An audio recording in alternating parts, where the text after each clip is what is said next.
Roughly half of what we do as programmers is we take real-world information and represent it virtually as data. In this part of the course, I will teach you how I actually use Java programming constructs for variables, constants, and complex data in my production applications. To give you an idea of what is ahead, how I represent such data depends on how often I expect it to change and how complex it is. Before we get to writing code, however, I want to clear up some confusion you might have over some definitions. Another sad truth about us programmers is that we tend to use one word for many things and many words for one thing. You will have to get used to this as a normal part of the study of programming, but as your teacher, I will try to clarify as much as I can.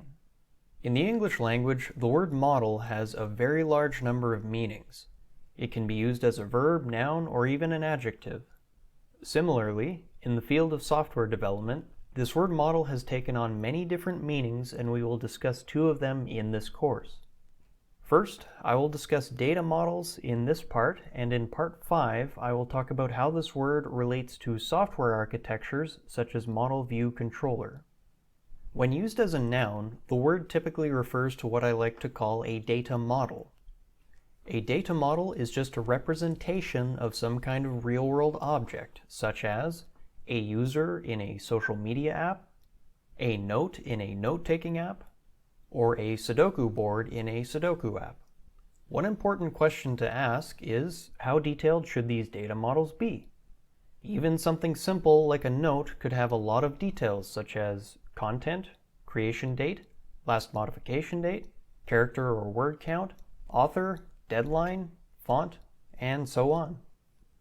In part 5 of this course, I will teach you how to design these data models and how to make decisions about their detail based on the features you want your application to possess.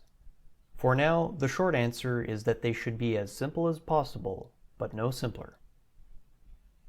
There are many different constructs in Java which help to model information.